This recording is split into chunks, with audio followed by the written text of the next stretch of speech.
I was very upset by something that happened to a crew member on my recent MSC Meraviglia trip in September 2023, and I wanted to share this public service message that please, all passengers, please treat the crew better, and better each time.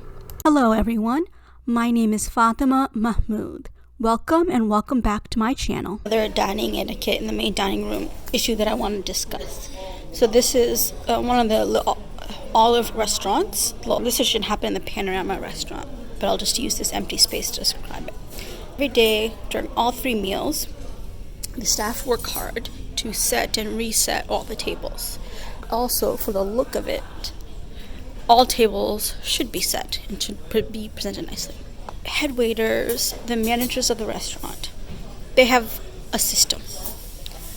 They allocate the number of servers or assistant waiters and head waiters to a certain number of tables. So there is a labor management distribution. This many passengers per server.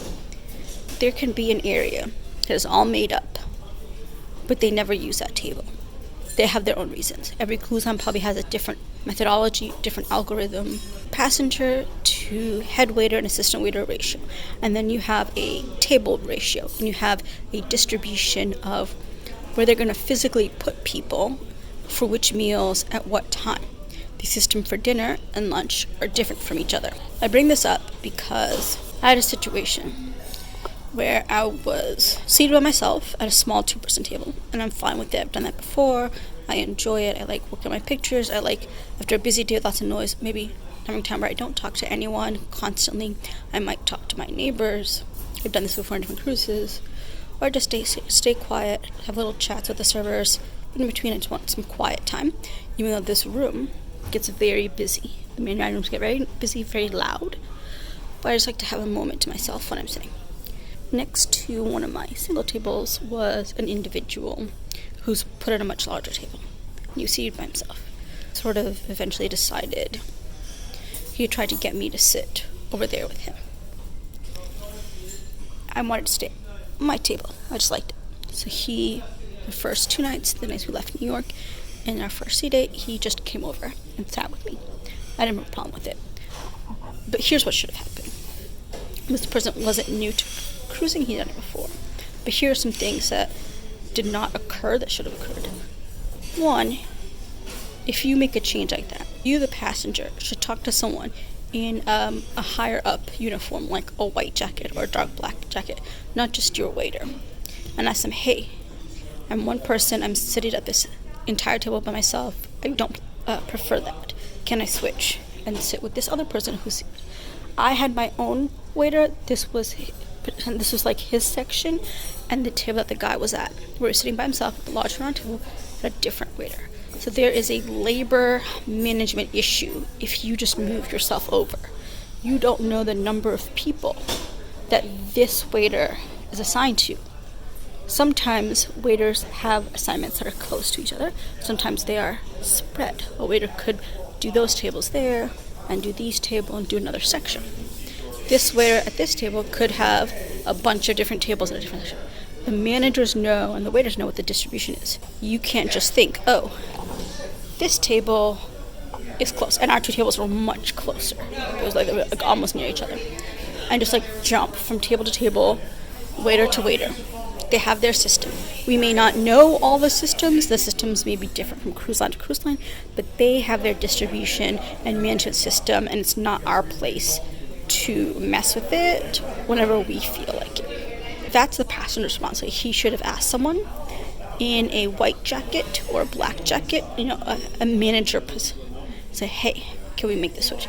At the same time, the managers, I think, made a mistake. They should have seen him and noticed that the other people assigned to his table just weren't showing up the first 2 nights, and they should have proactively done something, but they didn't. I think it's just too busy on MSC Meraviglia right now. Other thing is, it could have happened, but it's a little difficult for the waiter. Once he sat with me, the waiters just took it, they just dealt with it. They were being polite, they didn't say anything. I tried to keep telling the guy that I was with, maybe ask a waiter, maybe ask a manager, but that message didn't stick with him. even though I was trying to be polite. So on the third night, what he did was he found people that he liked. Our seating time was 8:30. They had an 8:30 seating in another restaurant. So and this was originally 4 other people, just came over and sat with him. And then he tried to get me to move over and sit there. And I just didn't. I made an excuse and I wouldn't do it. If management and the waiters had said something to him the first 2 nights, he probably would have known, like, hey, I want to invite these 4 people to eat with me. Let me talk to a manager and just see if I can do it for that night. Instead of him just deciding, I've recruited people, and he was very happy that he recruited people. He thought of this as a positive thing. And he said, I'm sitting at my table alone. Maybe there were other people assigned, maybe they weren't, and they just weren't showing up. But on day 3, he decided, I'm going to recruit people. This is a positive thing. This is what I want to do. This will be fun for me. And I'll bring more people who have the same 8:30 seating time. And we'll just sit at our table that I've been sitting at by myself, that I've had to myself. And we'll have fun at dinner. That created a very difficult situation. So first off, that waiter assigned to that table, he now has to take care of 4 people. There's a labor distribution issue. There's a fairness and equity issue and no waiter is going to say outrightly, like, get mad and say something. That's not how their training is. It was also very busy, so there probably wasn't just enough time in the moment for the waiter to go talk to a manager and be like, hey, this is happening. I think eventually it did happen because a manager in a black jacket came over and there was a back and forth. The people seated at the table, including the one who's officially assigned, were adamant and repeatedly said, hey, this table's been empty except for me. The last 2 days, those other people have never come. What's the big deal? Why can't you just? One of the people the manager kept repeating this, like, is it just for tonight? Is it just for tonight? Like, you can't do this. Trying to educate. But that education should have happened. He was trying to educate the passenger who invited everyone. That education should have happened on day 1 or day 2, not day 3. Because you kept letting him sit with me, without a manager talking to him, he then just assumed it's okay to invite more people, and that shouldn't be a problem. Again, there was not a thinking of, like, the system, the distribution, their algorithm, their process. Other people who were sitting with him kept saying to the manager, oh, like, we're just coming for tonight. Why is this such a big deal? And they had consumed, you could tell, quite a bit of alcohol.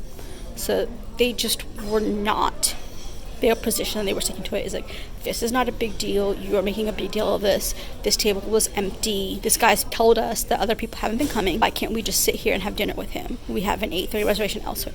The other thing that happens is now, what the other restaurant where they were supposed to eat at 8:30, those seats are empty, but they were eating. So it's also like not just like a food distribution as to like which way food is going. So the other people at this table were also saying, hey, there's a 2-seater behind us, and those are all set and decorated, and no one's coming there.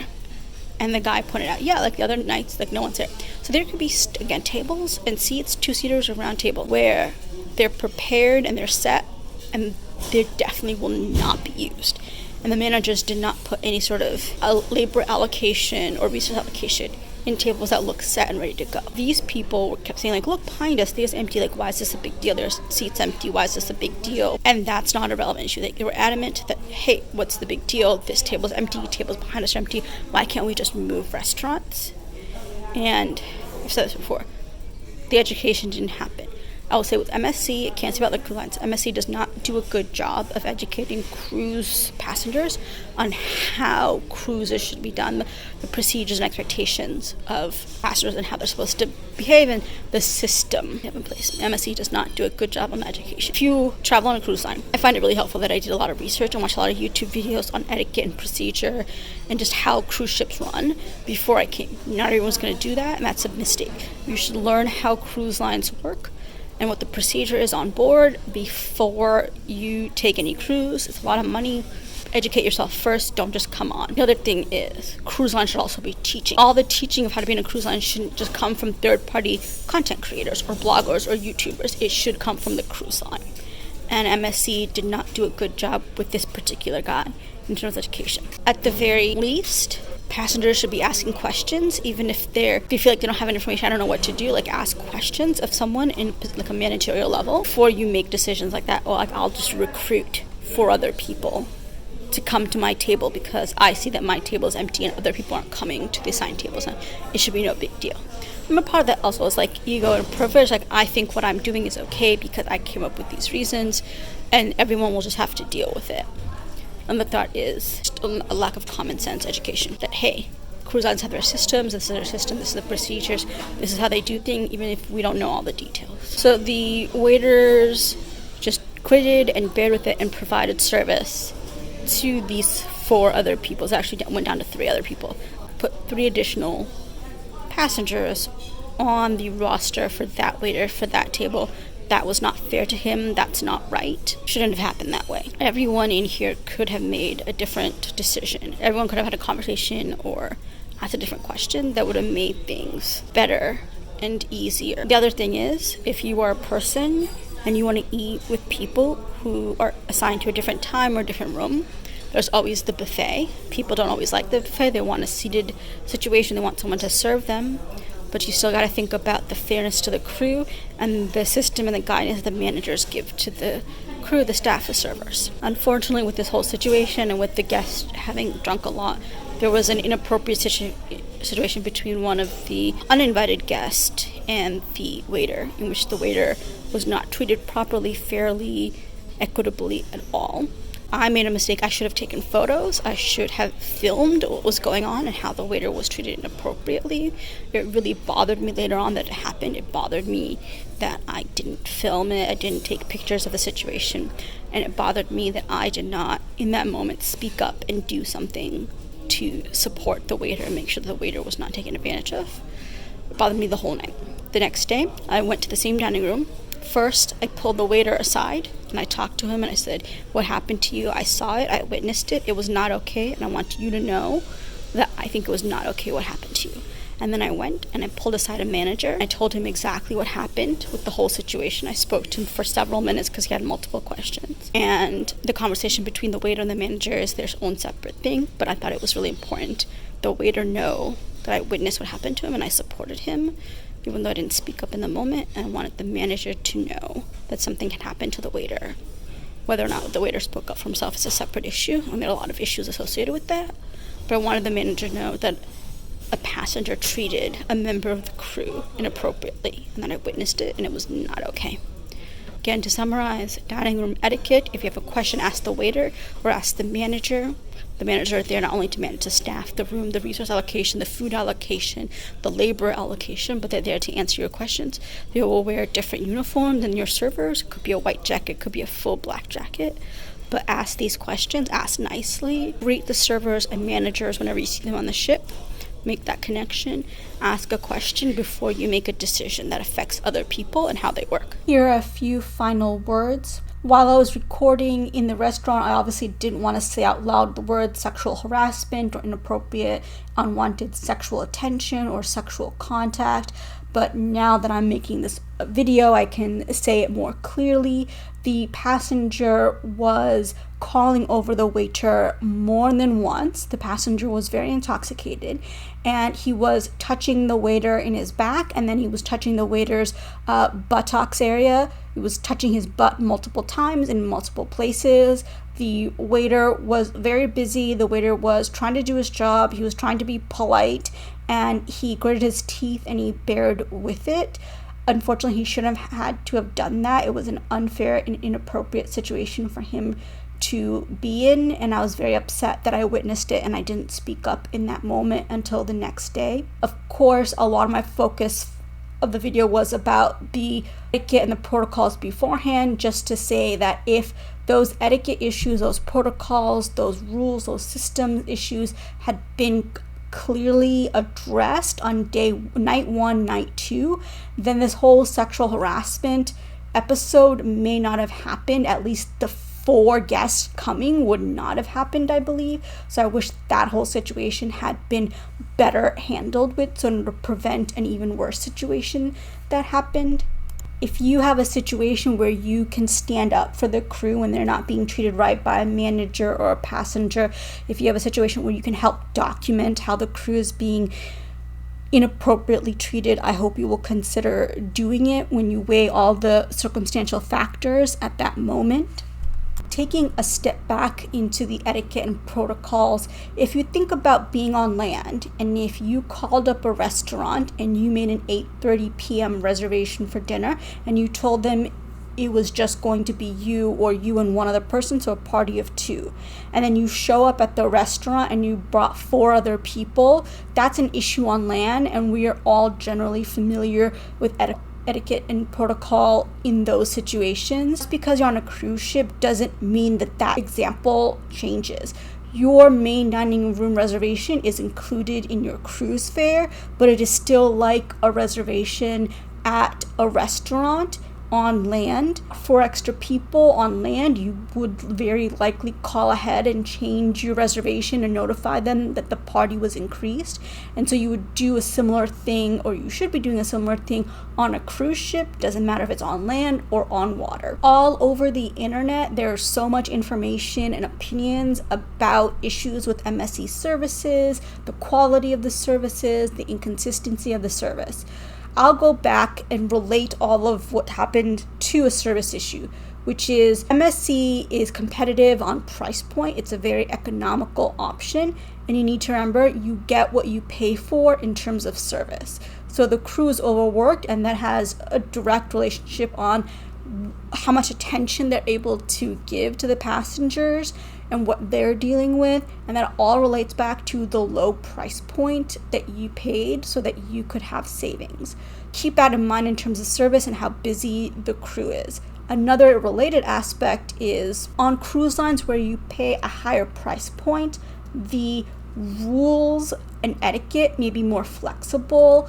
The crew that you interface with the most, their managers and their higher ups, may allow for a lot of cutting of slack for passengers. They may let passengers get away with a lot because, again, the price you paid is a higher price point.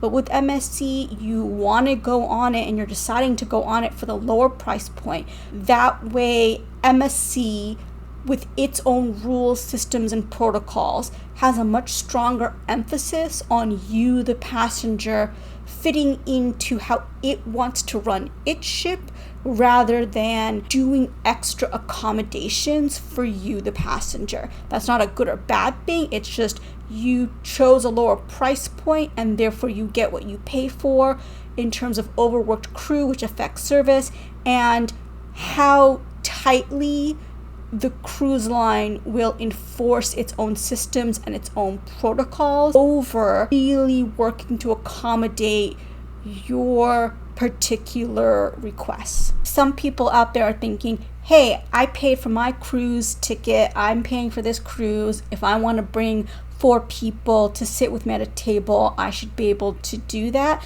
And all I have to say again is you get what you pay for. Certain lines where you're paying a much higher price point, the line could be more accommodating to a wider variety of requests.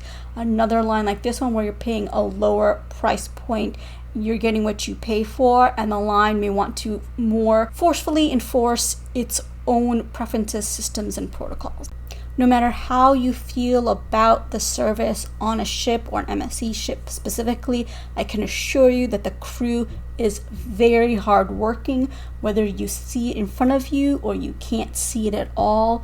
Just remember, always treat the crew better, and every time you go cruising, treat them better and better.